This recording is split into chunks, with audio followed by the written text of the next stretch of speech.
Good evening. Ralph E. Hartman again, potential candidate for Congress. A while ago I was walking along here on Beneva, and there, as I had mentioned before, a substantial difficulty that I experienced is a formerly very secretive abuse family. And as I walked, a woman sounding like and alleging being my mother decided to again get into the traffic broadcasting and arrogantly say, do you remember how we said we'd treat you if you would ever hear these? And that reminded me of a comment that she said when I was a child. On one occasion, she got a little bit irritated and said, you know, people will say you're crazy if you start saying that you're hearing voices when nobody else is around. But you see, they become an obvious crescendo. And this morning, some of the participants were again alleging being from the Vatican, wanting to say nuclear war threat, alleging that they were thinking of themselves as invading what used to be the Soviet Union, and saying that they wanted Sarasota to soon sound like a nuclear war zone. Now those are exact quotes, but they're never around on the scene. They're always in furtive kind of broadcasting. They break into your air conditioning systems, filtration. Maybe that's where the infiltration kind of a word came from. You know, they're infiltrating, getting into the filtration systems, and they get into the traffic sound. They like to loudly talk mufflers. They talk the booming sounds in airliners. They're heard and talked about every day. It's an obvious situation. So anyway, I just mentioned a couple of quotes, allegedly, a couple of quotes that have been said by my mother, and there are sure a lot of them.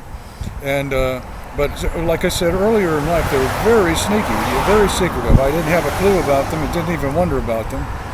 By the time they decided to get a little bit more overt, so I recognized that they were doing something. I was when I first started, the first time that they started to be overt, I think I was in my 50s.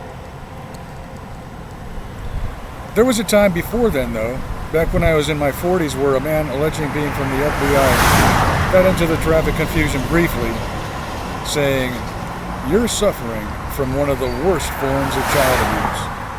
And I thought to myself, kind of stunned, child abuse? But I'm in my 40s. And I thought, well, what's going to be done about it? But anyway, for whatever reasons, there's so many other complexities. I forgot about the matter. I continue to be dutiful, you know, present as well as I can, cope as well as I can.